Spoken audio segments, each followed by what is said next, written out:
Students, moving to the last part of metals and non metal, that is corrosion and alloy के बारे में बात करेंगे इस वीडियो में। होप सो इससे पहले वाली वीडियो आपने देखी है, दैट वाज ऑफ मेटलर्जी, जहां पे हमने स्टडी किया है कि मेटल को आप ओर से कैसे एक्सट्रैक्ट करोगे, क्या मेथड्स को अप्लाई करोगे। सो वहां पे आपको कुछ मेथड्स को याद रखना है, जैसे कि इलेक्ट्रोलिसिस आप किस मेटल्स के लिए अप्लाई कर रहे हो, कैल्सिनेशन, रोस्टिंग कौन से मेटल्स के लिए लगेगा, सिर्फ रोस्टिंग किसके लिए लगेगा।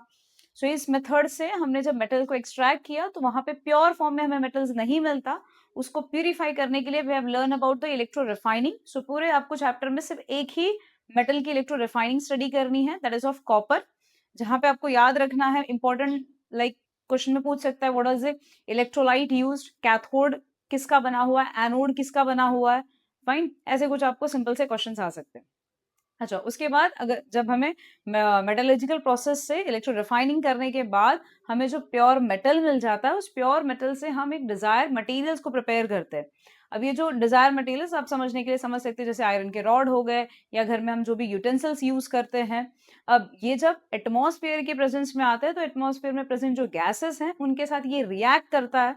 रिएक्ट करने के बाद इनकी जो स्ट्रेंथ हो गई वो वीक हो जाती है, या कह दो कि इनकी जो अपीयरेंस है वो टार्निश हो जाता है। जैसे कि एग्जांपल के तौर पे आप समझ सकते हो, कॉपर की अगर बात करें, सो कॉपर जो न्यू रहता है वो अच्छा रेडिश ब्राउन कलर का आपको दिखाई देता है, लेकिन जैसे जैसे हम उसे यूज करते हैं तो उसकी जो चमक होती है, शाइन होती है, वो डिक्रीज हो जाती है। That is we call it as कि मेटल जो है वो टार्निश हो चुका हुआ है। फाइन। सो ये जो प्रोसेस चल रहा है टार्निशिंग ऑफ मेटल का, या फिर मेटल की स्ट्रेंथ जो वीक होने का प्रोसेस है, उसे ही को हम क्या कहते हैं, करोजन कहते हैं। सो इसमें आपको सिर्फ करोजन का एक डेफिनेशन पढ़ने की जरूरत है, और कुछ मेटल्स जो है जब वो करोड हो जाते हैं तो करोड होने के बाद क्या मटेरियल सॉरी सब्सटेंस फॉर्म करते हैं, या फिर उनके कलर्स की बातें करनी रहेगी, या फिर आपको ये याद रखना पड़ेगा कौन सा मेटल नेचर में कौन से सब्सटेंस के साथ वो रिएक्ट करता है। फाइन। सो चलते हैं डेफिनेशन की तरफ। डेफिनेशन बड़ा सिंपल सा है, that is when a metal is attacked by substance around it such as moisture, acid, है ना। मेटल अगर मॉइस्चर से, एसिड से अटैक होता है तो उसका जो एक्चुअल अपीयरेंस है वो खराब हो जाता है। So we call it as कि वो करोड हो गया, ठीक है। And the process is said to be corrosion, ठीक है। आपने करोजन फर्स्ट चैप्टर में भी स्टडी किया हुआ है।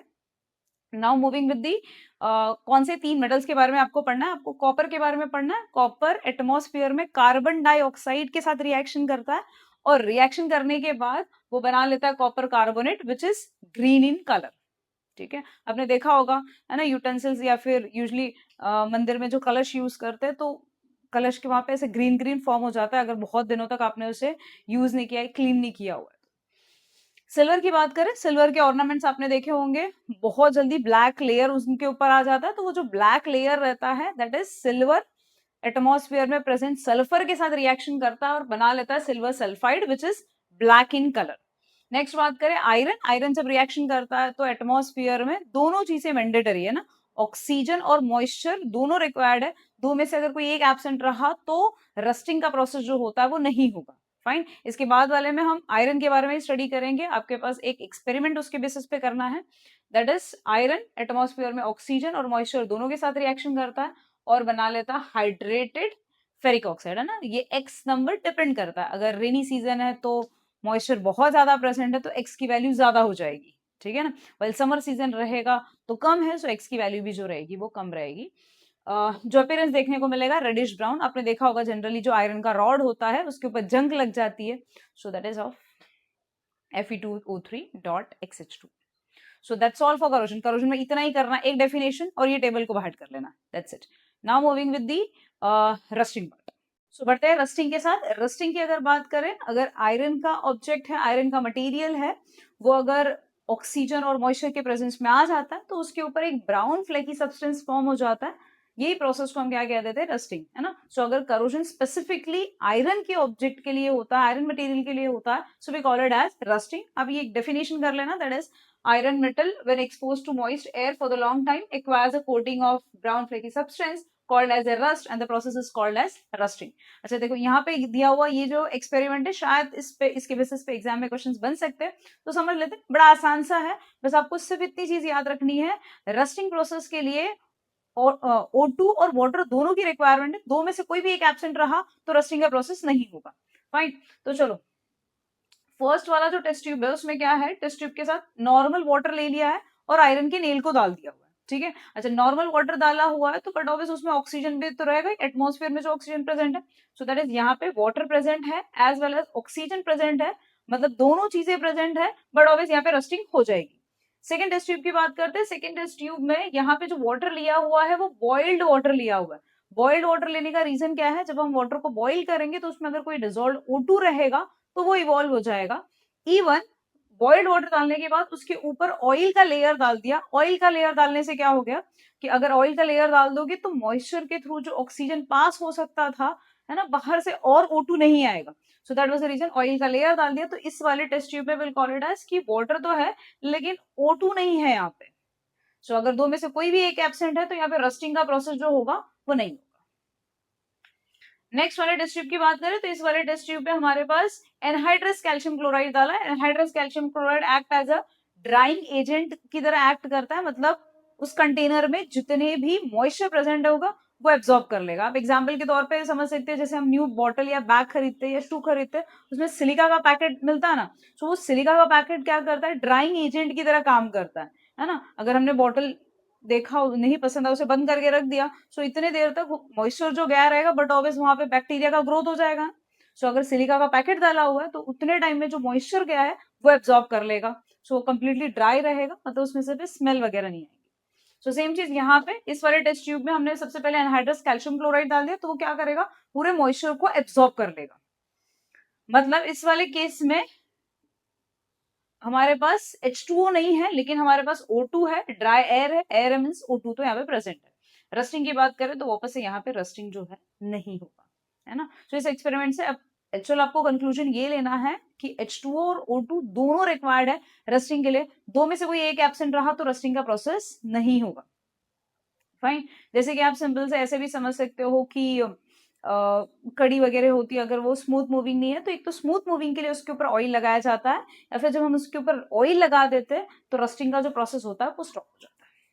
So that's all for the rusting. आपको रस्टिंग में भी इतना ही करना है। Now we have the next topic as कि how we should prevent the corrosion, prevention of corrosion पढ़ना है, और एलॉय का एक टेबल याद रखना है जिसमें आपको एलॉय के एग्जाम्पल्स है और एलॉय के कॉम्पोजिशंस क्या होंगे वो आपको बाहर करना है। So that will be the end of the chapter. So talking about prevention of corrosion, है ना, करोजन को प्रिवेंट करने के लिए जनरली आपने घर पे भी जो मेथड देखे वही मेथड्स को अप्लाई करना है, कि ऑयलिंग करना या फिर ग्रीजिंग करना, पेंटिंग करना, है ना। आपने कंस्ट्रक्शन साइट्स पे देखा होगा कि आयरन के रॉड जो होते हैं उनको यूज करने से पहले उनको पेंट किया जाता है, ठीक है। या फिर दूसरे मेथड्स की बात करें, गैल्वेनाइजेशन। What is galvanisation? अगर आप आयरन के मेटल या फिर स्टील के ऑब्जेक्ट्स के ऊपर जिंक की कोटिंग कर दोगे तो जिंक की कोटिंग करने से मेटल जो है वो प्रिवेंट हो जाएगा, है ना। उसका आयरन का जो सरफेस है वो आउटर एटमॉस्फेयर के लिए एक्सपोज नहीं है, इसीलिए वो प्रिवेंट रहेगा। सो अगर आप मेटल के ऊपर कोटिंग जिंक की करते हो then we call it as a galvanisation. हो सकता है ये वाला क्वेश्चन आपको पूछ सकता है, what is galvanisation? So that is the method of protecting steel and iron from rusting by coating them with the zinc. सो दैट इज इतना ही है आपको प्रिवेंशन ऑफ करोजन में, इतना कुछ है ना इंपॉर्टेंट टॉपिक नहीं है वो। यस, एलॉय वाले पार्ट से क्वेश्चन बनने के बहुत ज्यादा चांसेस है, एमसीक्यू के क्वेश्चंस बन सकते हैं यहाँ से। सबसे पहली बात, एलॉय आपके 8th स्टैंडर्ड में भी इनफैक्ट एलॉय को आपने पढ़ा है। मेटल ऐसा हो सकता है कि बहुत ज्यादा रिएक्टिव है उस अपने प्योर स्टेट में, अकेले मेटल। सो हम क्या करते हैं, उस मेटल को दूसरे मेटल के साथ कंबाइन कर देते हैं। कंबाइन करने के साथ पॉसिबिलिटी ऐसी होती है कि जो उसकी रिएक्टिविटी होती है वो डिक्रीज हो जाएगी, मतलब उसकी जो ड्यूरेबिलिटी होगी वो इंक्रीज हो जाएगी, है ना। तो जनरली हम ऐसे करते हैं, एक दो मेटल्स को यूज करते हैं, या फिर नॉन मेटल्स भी। नॉन मेटल्स में बहुत ज्यादा तौर पे आपको कार्बन ही देखने को मिलेगा कि हम उसे यूज कर रहे हैं, जिसकी वजह से मेटल की जो ड्यूरेबिलिटी है या फिर जो भी उसकी शाइन है वो बढ़ जाएगी, इसीलिए हम अलॉइंग वाला प्रोसेस कर रहे हैं। So that is it is a homogeneous mixture of two or more metal, और मेटल्स एंड नॉन मेटल, है ना, मेटल्स या नॉन मेटल्स के साथ मिक्स कर रहे हैं। सो हम उसे क्या कहते हैं, अलॉइंग कहते हैं।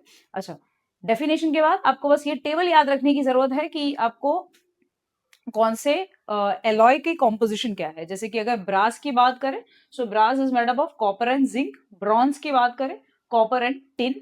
सोल्डर की बात करें, so that is lead and tin. Amalgam की बात करें, so amalgam is made up of mercury के साथ कोई भी मेटल दूसरा हो, so we call it as an amalgam. So that is, अगर सोडियम लगा देते हैं तो सोडियम अमालगम, जिंक लगा देते तो जिंक अमालगम हो जाएगा, है ना। पोटेशियम लगा दिया तो potassium amalgam. So any metal combined with mercury we call it as an amalgam. Last की बात करें, स्टेनलेस स्टील की बात करें, so that is stainless steel जो होता है वो भी आयरन से बना हुआ है, लेकिन उसके अंदर अगर हम निकल, क्रोमियम जैसे मेटल्स को अगर यूज कर ले तो उसकी जो रस्टिंग का प्रोसेस होता है वो डिक्रीज हो जाता है, या फिर होता ही नहीं है ना। जो सर्जिकल के लिए सीजर वगैरह यूज किए जाते हैं, दे आर स्टेनलेस स्टील वाले ना, उनमें कभी जंग नहीं लगता। So that is something iron. ये स्टेनलेस स्टील का कॉम्पोजिशन याद कर लेना, दैट इज आयरन, क्रोमियम, निकल and 0.05% carbon. So that is complete with the metals and non metals. हमने कंप्लीट कर दिया मेटल्स एंड नॉन मेटल को। होप सो आपने प्रॉपर इसके नोट्स बनाए रहेंगे, ठीक है। वेटेज की अगर बात करें सो यस, वेटेज अच्छा खासा चला जाता है, 7 to 8 मार्क का। So goodbye, good luck, keep learning.